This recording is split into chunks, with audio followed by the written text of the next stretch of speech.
पहला ही पॉइंट है बहुत अच्छा कि कमज़ोरी मौत है। अगर हमारे अंदर कमज़ोरी है तो समझो कि हमारा जीवन ही नहीं है, हम मुर्दे के समान हैं।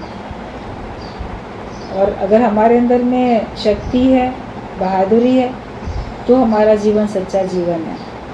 किसी प्रकार से भी अपने मन को कमज़ोर मत होने दो। कभी भावनात्मक तौर पे मनुष्य कमज़ोर पड़ जाता है तो उस वक्त उसकी खुशी ख़त्म हो जाती है। उसको अपना जीवन ऐसा लगता है कि जैसे ना हो तो अच्छा है, उस कमज़ोरी की वजह से। और अगर वो जीता भी है तो कष्ट में जीता है। अपने अंदर में भावनात्मक तौर पे कमज़ोरी आने नहीं दो। अपने विचार हमेशा शक्तिशाली, ऐसे विचार अपने को देते जाओ। अपने को स्वयं को ऊंचा उठाने वाले विचार दो। जगत वालों का काम है दूसरों को गिराना, गुरु का काम है ऊंचा उठाना, लेकिन तुमको भी तो गुरु के काम में सहयोग करना है कि तुम अपने आप को ऊंचा उठाते जाओ। संसार वाले कुछ भी कहें, वो तो चाहे दुनिया उसे गिरा भी दे, वो तो गिरकर भी संभल जाता है। जो भगवान का भक्त होता है, दुनिया वाले उसे गिरा दें, बार बार गिराएं, वो बार बार उठ के चलता है। वो खुद अपने मन से नहीं गिरता, अपने विचार कमज़ोरी वाले नहीं रखता है। किसी ने कोई शब्द कहा, वो उसने कहा, आप एक कान से सुन के दूसरे कान से निकाल दो। अगर आपको नहीं उसके ऊपर चलना है तो, या आपको पसंद नहीं है तो अपने को क्या सुनाते हो। दूसरा तो एक बार बोल के चला गया, लेकिन वही बात अपने आप को आप बहुत समय तक सुनाते रहते हो। देखो उसने मुझे ना ये कह दिया था, उसने मुझे ये कह दिया था, तो वो बार बार तो सुना रहे हो ना अपने आप को, तब वो पक्की हो रही है वो बात, और आपका दुख बढ़ रहा है, आपकी कमज़ोरी और बढ़ती चली जाती है। किसी ने कह दिया या किसी ने कुछ नुकसान कर दिया आपका, तो बार बार उसको आप याद करते रहते हो। वो रिपीटेशन नहीं होना चाहिए।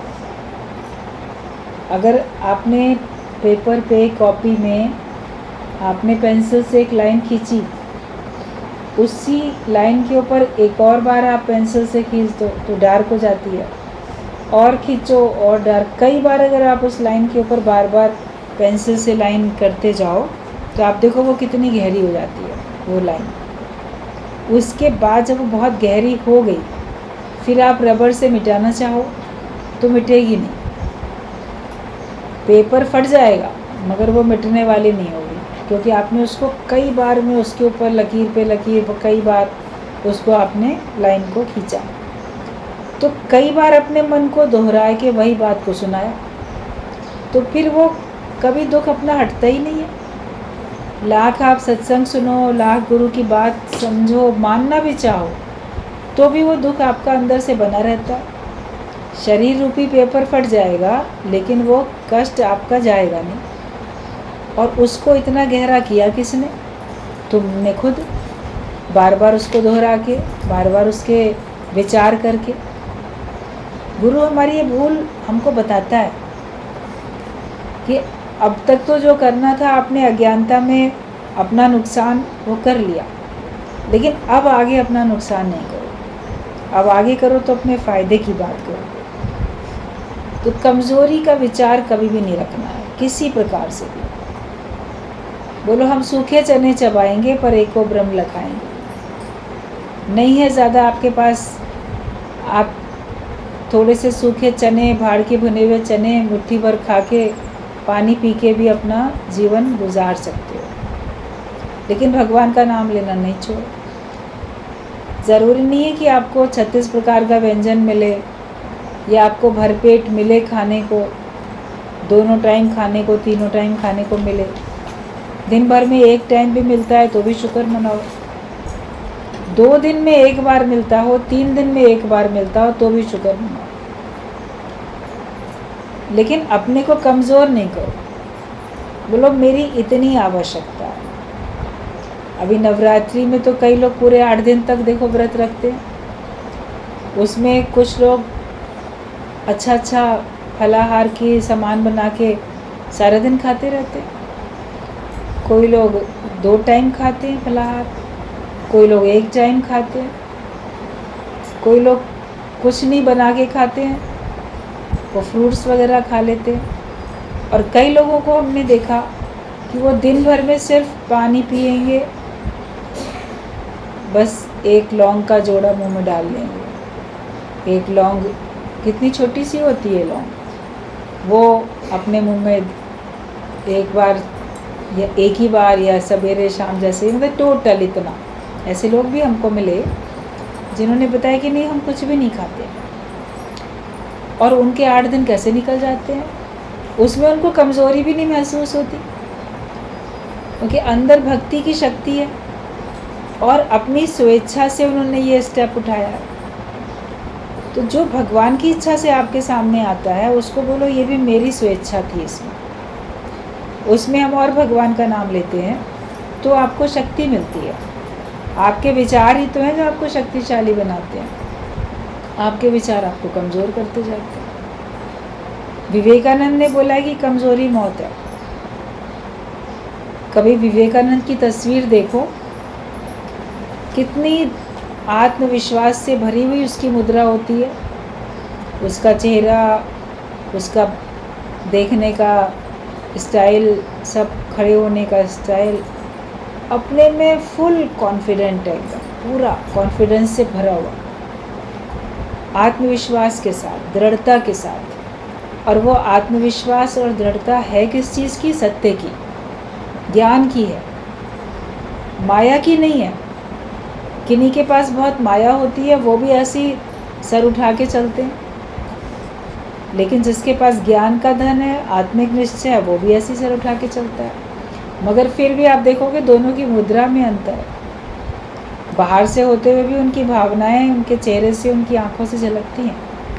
अज्ञानी व्यक्ति के चेहरे से आपको अभिमान, गर्व कुछ झलकता हुआ दिखेगा, मगर भगवान के भक्त के चेहरे से आपको किसी प्रकार का अभिमान, किसी प्रकार का गर्व झलकता हुआ नहीं दिखेगा, लेकिन उसके अंदर आपको दृढ़ निश्चय आत्मा का दिखेगा, जैसे वो अपने आप में बहुत सच्चाई पे है और उसको अपने पे पूरा भरोसा है। ऐसा अपना जीवन बनाओ, कुछ ना हो। संत के जो चोले होते हैं उनमें जेब नहीं होती, और वो अपना घर द्वार सब छोड़ के भगवान के निमित्त अपना जीवन जीने के लिए चल पड़ते हैं, और भगवान उनको कहाँ से कहाँ ऊंचा उठा देते हैं। भक्ति करे पाताल में तो प्रगट होए आकाश, रजब तीनों लोक में छिपे ना हरि का दास। ऐसी भक्ति करो छुप के, पाताल में मतलब कि बिल्कुल छुप के, प्रगट करके नहीं, दिखावा करके नहीं, लेकिन हम अपने अंदर ही अंदर मन में भक्ति कर रहे हैं। हमारा मन ही पाताल की तरीके से, आपके मन में क्या चल रहा है किसी को पता थोड़ी होता है। जैसे पाताल में क्या है, पाताल लोक में आपको पता थोड़ी है। तो ऐसे मन में ऐसे भक्ति करो गुप्त रूप से, लेकिन वो प्रगट होएगी आकाश। जो तुम्हारा चेहरा है, तुम्हारे गाल, तुम्हारा चेहरा पूरा वही आकाश की तरीके से, वो तो दिख रहा है सबको। मन नहीं दिखाई देता, लेकिन चेहरा तो दिखता है ना। तो जो भक्ति पाताल में, मतलब इतनी गहराई में, अंतर्मुखता में आके भक्ति करता है, तो वह प्रकट हो जाती है आकाश में, मतलब आपके हाव भाव से प्रकट होती है वो भक्ति, और साथ ही साथ पूरे ब्रह्मांड में प्रकट हो जाती है। जैसे सूर्य आकाश में उदय हुआ तो आपको पूरे उसमें उसका धूप रोशनी वो स्वयं दिख जाता है। तो जो भक्ति इतनी अंदर अंदर करता है वो जग जाहिर हो जाती है, लोगों को पता चल जाता है, और आपको देख कर ही तो पता चलेगा ना। आपका चेहरा मलिन है, कमज़ोर है, दुखी है, या किसी और भावना से डिप्रेशन में है, क्रोध में है, लोभ लालच में है, कामना के अधीन है, अहंकार वाला है, जो भाव हैं वो आपके चेहरे से झलक रहे हैं, तो आपको कोई भी तो ज्ञानी नहीं बोलेगा, कोई भी तो आपको आपका भगवान का भक्त, आपको सत्संगी नहीं बोल सकता। क्यों ऐसा आपके चेहरे से झलक रहा है? क्योंकि आपके मन में वो भाव है। चेहरा हृदय का दर्पण होता है, अंदर कमज़ोरी है तो बाहर भी आपके हाथ पैर कमज़ोरी में आ जाते हैं, आप काम नहीं कर पाते ठीक से। और आपके अंदर में आत्मविश्वास है, सच्चाई है, तो आप काम करते भी हो। शारीरिक कमज़ोरी जो होती है वो एक अलग बात है, आपके पास है, लेकिन आपकी मन की दृढ़ता उसके ऊपर भी थोड़ी सी हावी हो जाती है, तो शरीर में कमज़ोरी होते हुए भी आप कुछ कार्य कर पाते हो। बहुत सारा नहीं कर पाते, कुछ तो कर पाते हो। अपनी हिम्मत से आप काम कर सकते हैं, और हिम्मत से आप काम करोगे तो भगवान तो मददगार होते ही, गुरु भी मददगार होता है। अपने से सच्चे, अपने से मित्र अपने बनो, कि हमें अपने विचार बहुत मजबूती के रखने हैं। अगर एक किताब तुम लिखते हो और उसको तुमने लिखा, उसको छपवाया, उस पर आपने कहा कि इसकी कीमत ना 10 रुपये लिख दो, भाई 10 रुपये की ये किताब है, 10 रुपये में बिकेगी, तो जो कीमत उस पर छप दी, आप ही के कहने से छपी ना उसमें वो कीमत, मतलब आपने उसकी जो कीमत लगा दी वही उस पर छपती है। और फिर सब लोग जो देखते हैं बुक स्टॉल पे जाके, तो अगर उसमें 10 रुपये छपा है तो 10 रुपये देते हैं, 20 छपा है तो 20 देंगे। अब 10 रुपये छपा है, आप बोलो नहीं छपा तो 10 रुपये, आप ना मुझे 12 रुपये दो। बोलेगा क्यों 12 रुपये दे दें, इस पर तो इसका मूल्य 10 रुपये छपा है, हम तो 10 देंगे। फिर मान लो खरीदने वाला का इस पर 10 छपा है लेकिन मैं तो इसके 8 रुपये दूँगा, तो आप बोलोगे नहीं देखो 10 छपा है, 10 ही देने। तो लोग उसमें बुक में कोई बार्गेनिंग भी नहीं करते, उस पर जितना प्राइस छपा है आपको उतना देना पड़ता है। तो कीमत तो तुम ही ने लिखी ना उसकी, जो तुमने कीमत लिख दी सारा संसार वही कीमत उस बुक की देगा। तो तुम्हारा जीवन भी एक किताब है, तुमने अपनी वैल्यू कितनी की, तुमने अपने आप को कितना मूल्यवान बनाया। तुम अपने को जितना वैल्यूएबल बनाते हो, जितना मूल्यवान बनाते हो, लोग आपका उतना मूल्य करते हैं, ना उससे कम करेंगे ना उससे अधिक करेंगे। अपनी दृष्टि में तुम क्या हो, तुम अपनी दृष्टि में दीनहीन, कमज़ोर, दुखी, परेशान, बीमार, गरीब, ये सब तुम अपनी दृष्टि में तो हो, तो बाकी लोग भी तुमको वैसे ही करके देखते हैं। लेकिन तुम अपनी दृष्टि में बनो कि मैं तो भगवान का भक्त हूँ, मैं ज्ञानवान हूँ, मैं मुक्त हूँ, मेरे अंदर ज्ञान का धन है। जब आप अपने आप को अगर शक्तिशाली बना लोगे तो आप देखोगे कि लोग आपको शक्तिशाली समझेंगे। तो अपनी कीमत हमें खुद करनी है। गुरु सिखाता है कैसे अपनी कीमत करो। वो अपने विचार अपने लिए जैसे रखोगे वैसे ही आप बनते चले जाओगे। As you think so you become. जैसा सोचोगे वैसे बनते चले जाओगे। इसलिए अपने लिए तो बहुत अच्छा सोचो। तो ये हमेशा याद रखो कि कमज़ोरी मौत है। जब परमात्मा की ओर से मृत्यु आएगी तभी मरना। अपने विचार कमज़ोर करके मरने से पहले ऐसे माया में क्यों मर जाते हो? अगर मरना है तो गुरु के वचनों पे मर मिटो, प्रेम में मर मिटो, वो एक अलग चीज़ है। लेकिन ऐसे पल पल क्यों मरते रहते हो? पल पल क्यों दुखी होते रहते हो? निश्चयात्मक बुद्धि भगवान हमारी आसानी के लिए स्वयं जहाँ तहाँ आकर खड़ा हो जाता है और निराकार ने अपने को कुर्बान कर दिया है और साकार बन गया है। तुम कमज़ोरी मौत है लेकिन तुम रखो निश्चयात्मक बुद्धि। आत्मिक निश्चय करो। जब निश्चयात्मक बुद्धि तुम्हारी होगी तब तुम अपने को शक्तिशाली समझोगे। मैं ब्रह्म स्वरूप हूँ, मैं आत्मा हूँ, ये निश्चय रखो। तब फिर आपके अंदर में शक्ति रहेगी, कमज़ोरी के विचार नहीं आने पाएंगे। देह मानोगे तो ज़रूर कमज़ोरी के विचार आएंगे। तो निश्चयात्मक बुद्धि अपनी रखो और भगवान हमारी आसानी के लिए स्वयं जहाँ तहाँ आकर खड़ा हो गया। तुम्हारा व्यवहार ठीक से चले, तुम्हारा काम ठीक से चले, इसके लिए परमात्मा कितने रूप में जहाँ तहाँ खड़ा है। हर तरफ आप देखो भगवान विद्यमान है, हर तरफ आप देखो भगवान खड़े। जहाँ तहाँ भी आप देखो जिस रूप में है, घट घट में हरि निहार लो, बस हो गया भजन।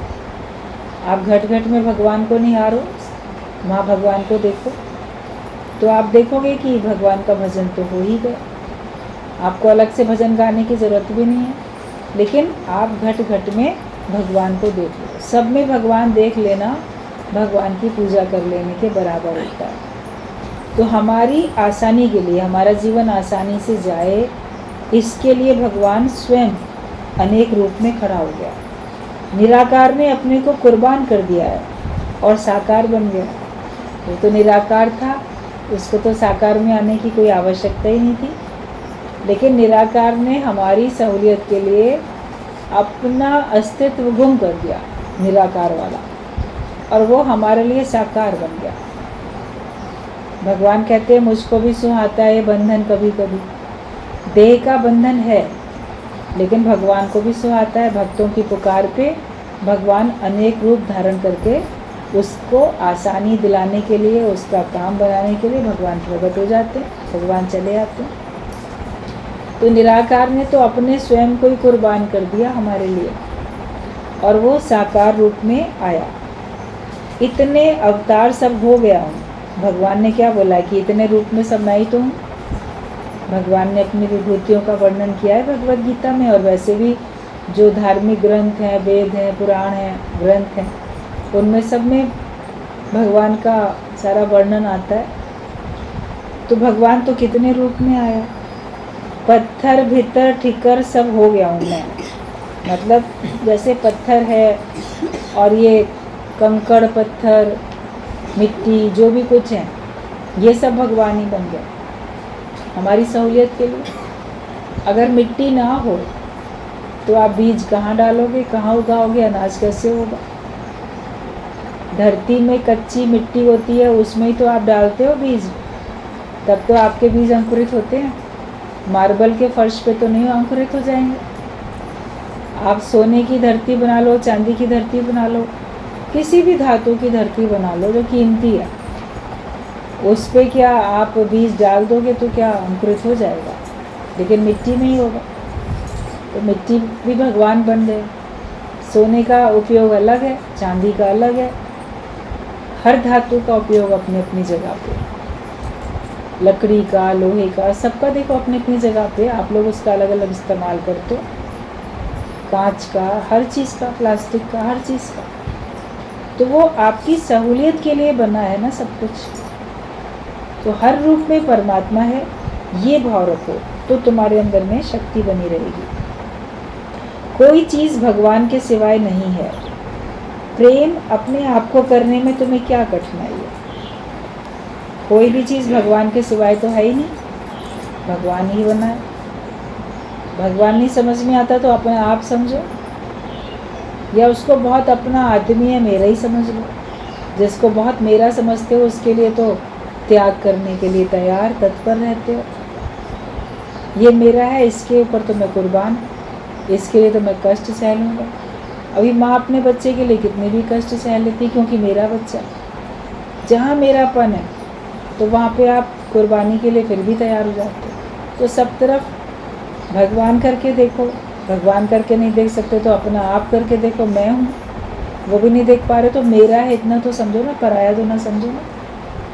यूँ तो देखो तो संसार पराया ही है, लेकिन आपको सब में प्रेम की भावना रखनी है। कोई बुरा नहीं है भले मन के वास्ते। तो आप अपनापन देखोगे तो आपको बुराई नहीं नज़र आएगी, परायापन देखोगे तो आपको बुराई नज़र आएगी। तो सबको प्रेम करने में आपको क्या कठिनाई है। सब पहले अवतारों से आज का अवतार सबसे बढ़कर है, क्योंकि वो सबको जान रहा है। एक एक अवतार आए, उस युग में आके, उस युग में जो भी भगवान के भक्त थे उनका उस तरीके से उद्धार किया, या जो पापी थे, असुर थे, उनका अलग तरीके से उद्धार किया। भाई किसी को दर्शन देके, किसी को प्रेम देके, किसी को ज्ञान देके, या किसी के प्राण हरण करके उद्धार तो किया ना। भगवान ने तो उद्धार किया उन सबका, वरना पापियों का पाप इतना बढ़ चुका था कि वो सुधर सकते नहीं थे, तो उनका अंत ही होना था। कोई कोई ऐसे होते हैं जो अपने को सुधार नहीं पाते, सुधारना चाहते नहीं, उनको उस बुराई में ही आनंद मिलता है। तो या तो तुम अपने अंदर की बुराइयों को मिटा दो, नहीं तो तुम खुद ही मिट जाओगे एक दिन। तो भगवान तो अवसर देते हैं सुधरने का। जब कोई नहीं सुधरता है, कष्ट पहुंचाता रहता है दूसरे को, और अपने भी तो पाप का भागी बन रहा है। इसके लिए फिर भगवान अवतरित होते हैं, उन्हीं के द्वारा उनका प्राण जाते हैं और उनका उद्धार हो जाता है। फिर तो किसका किस तरीके से है आज के युग में, जब जो धरती पे सब लोग हैं, तो जो भगवान के भक्त हैं, उनका फिर ज्ञान के माध्यम से भगवान गुरु के रूप में आके, संतों के रूप में आके उद्धार करते हैं। लेकिन संत भी सच्चे हों। गुरु नानक देव ने बोला है, काचे गुरु ते मुक्त न हुए। गुरु नानक देव के समय में भी तो कच्चे गुरु थे और सच्चे गुरु थे, तभी तो उन्होंने ये बात बोली कि कच्चे गुरु से तो मुक्त नहीं हो सकते हो, सच्चे गुरु से हो जाओगे। हर युग में अच्छे और बुरे सब तरह के लोग हैं, कहीं पे अच्छे ज़्यादा हैं, बुरे कम हैं। कलयुग में अच्छे कम हैं, बुरे अधिक हैं। रेशियो बदलता रहता है, मगर अच्छाई बुराई तो हर युग में होती है।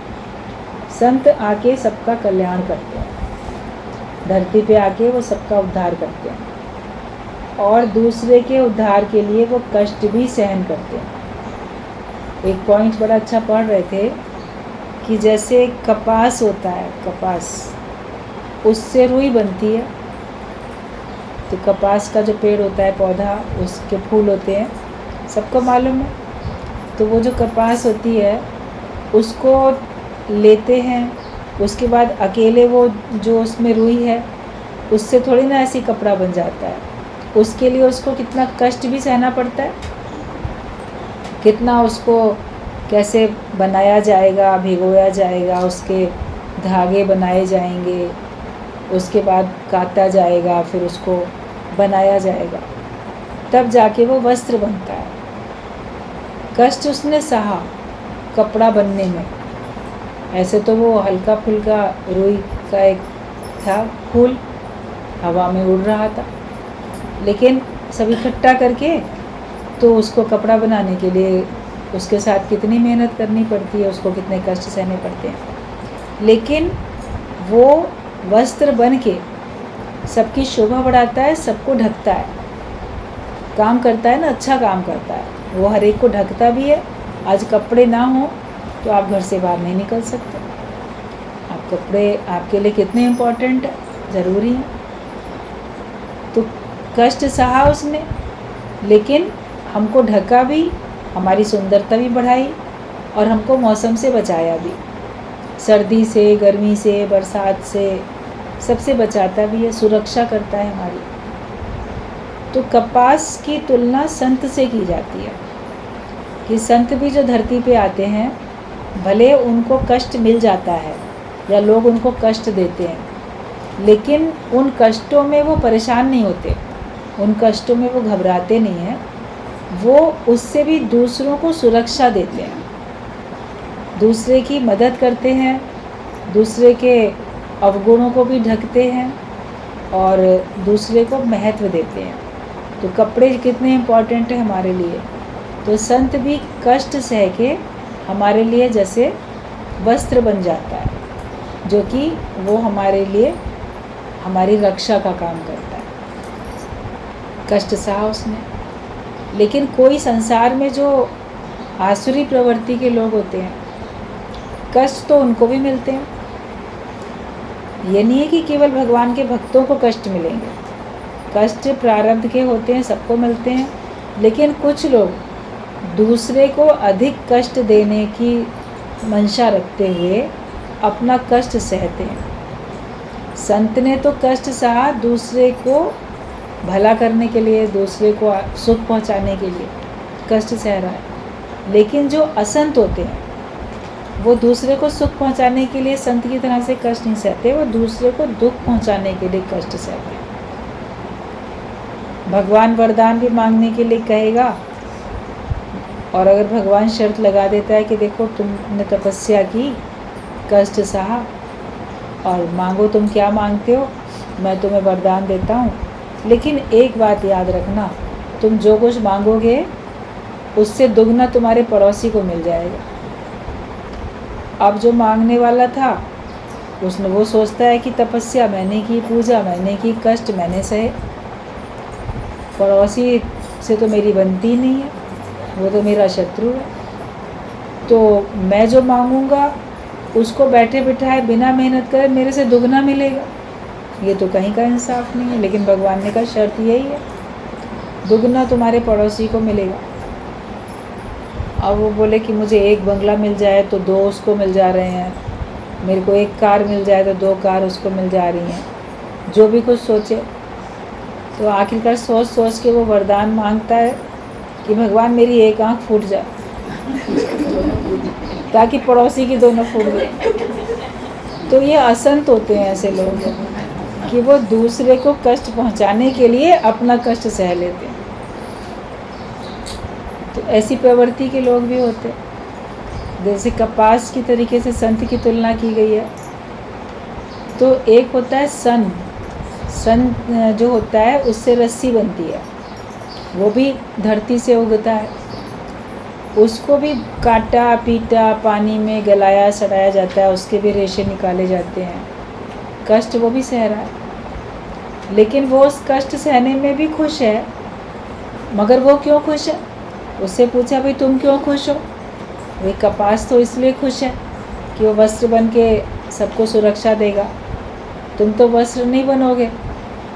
कहता मैं इसलिए खुश हूँ कि मैं रस्सी बन के बांधूंगा ना सब लोगों को, इसलिए मैं खुश हूँ कि वो रस्सी बनेगा तो कम से कम मैं सबको बांध सकता हूँ।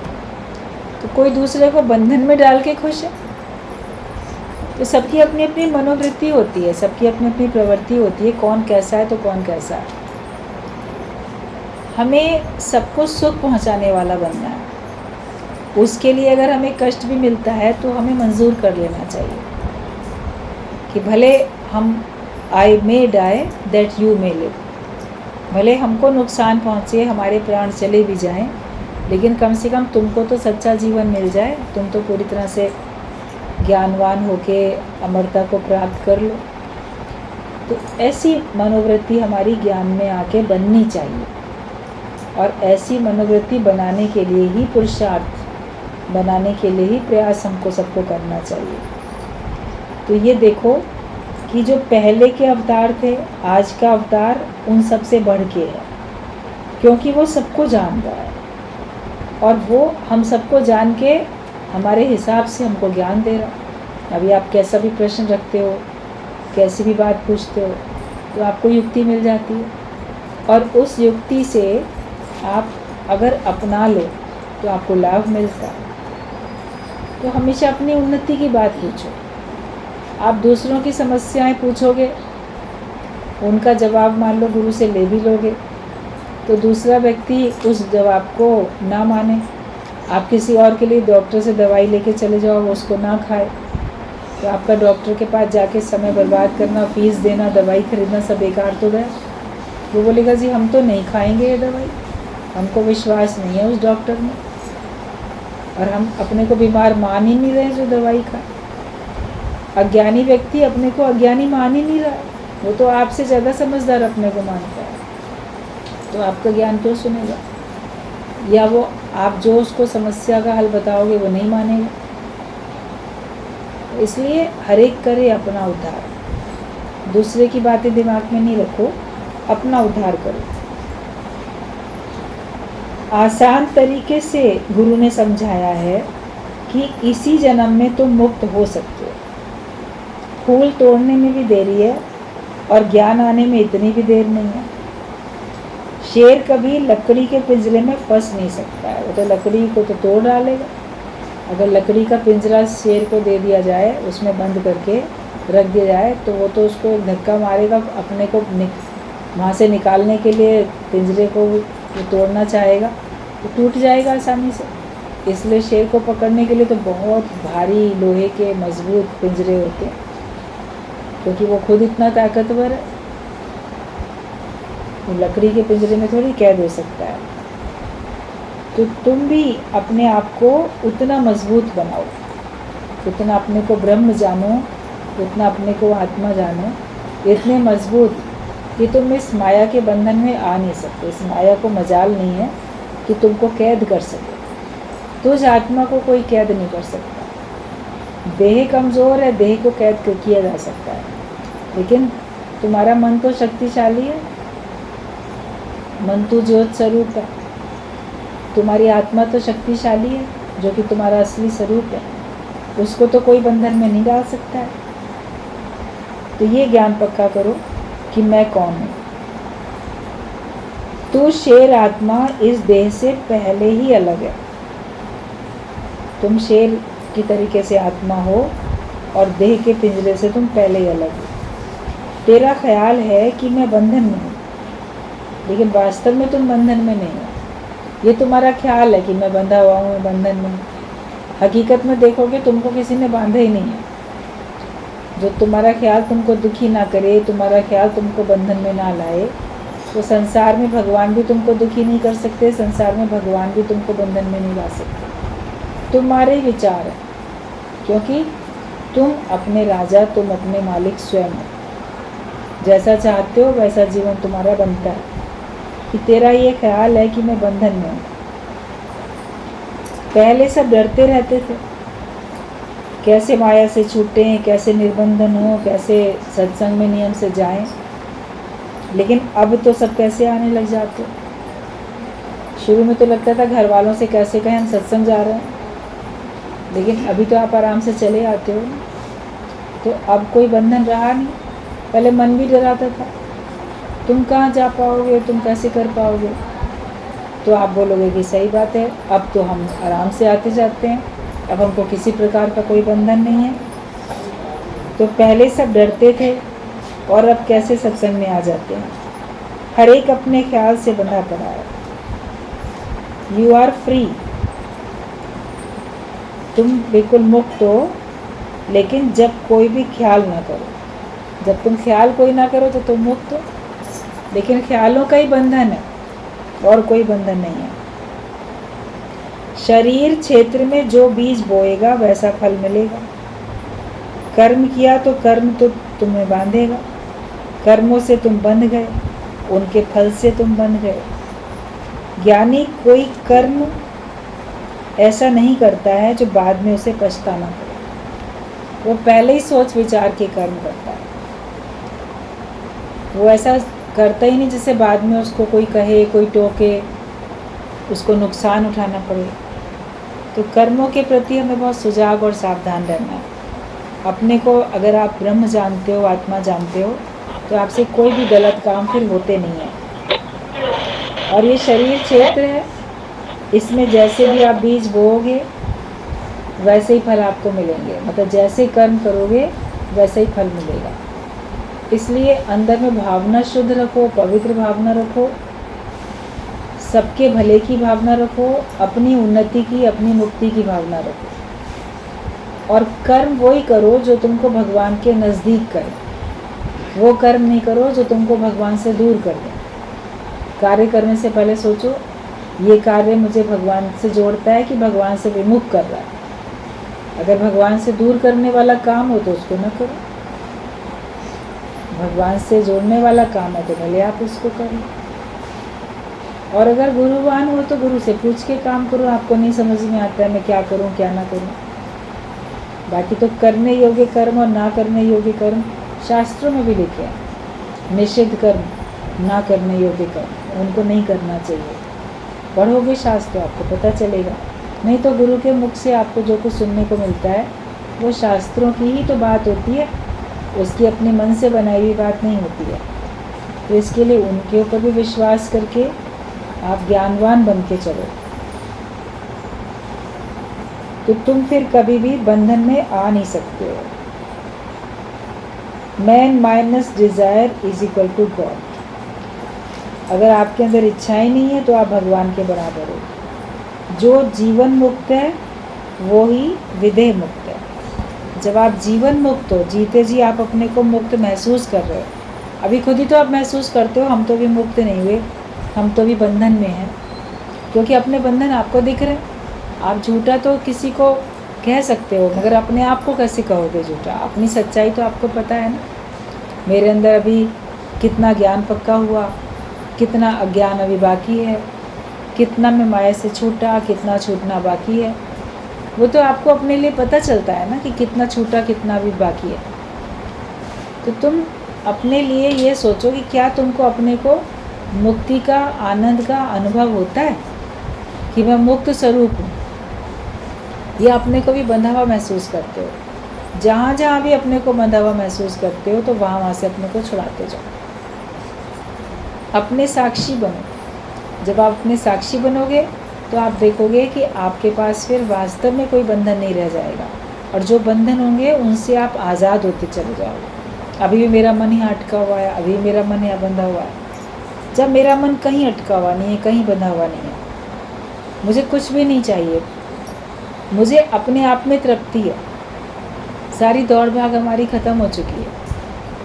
राम तीर्थ ने बोला है, भला हुआ जो हरि बिसरा, सिर से टली बला। मतलब जब तुमसे भगवान भी भूल जाए तो समझो कि तुम मुक्त हो। भगवान भी द्वैत के कारण तुमको दिख रहा है ना, मैं अलग हूँ, भगवान अलग है। तो जब वो द्वैत भी ख़त्म हो जाए, जिसको मैं बाहर खोजता हूँ वो मेरे अंदर ही है, और वो ही है, मैं ही उसमें लीन हो चुका हूँ। बूंद सागर में मिलके सागर का रूप बन चुकी है। तुम अपने को बूंद समझते थे, भगवान से मिलके एक हो चुके हो, तो उसके बाद कहाँ जाओगे? किसको खोजने जाओगे? बूंद समुद्र में जाने के बाद अपने को खोजेगी क्या? वो तो उसका रूप बन जाती है। तो तुम भी भगवान का रूप बन जाओ। ये अपने से मेहनत करो, जीवन मुक्ति का, आनंद का अनुभव करो। अगर जीते जी आप बोल सकोगे कि हाँ मैं मुक्त हूँ, तब आप मुक्त हो। और अगर आपका मन बोल रहा है कि नहीं तुम बंधन में हो, तो तुम बंधन में हो। मतलब मुक्त अभिमानी मुक्त है, बंध अभिमानी बंधन में है। मतलब कि इसमें अभिमानी शब्द निश्चय के लिए बोला गया है, अभिमान करने के लिए नहीं बोला गया है। और तुमको अगर आत्मा का मुक्ति का निश्चय है तो तुम मुक्त हो, और अगर तुमको अंदर में बंधन का पता है तो तुम बंधे हुए हो। तो अपने साक्षी बनो और अपने को मुक्त करके मुक्ति का आनंद लो।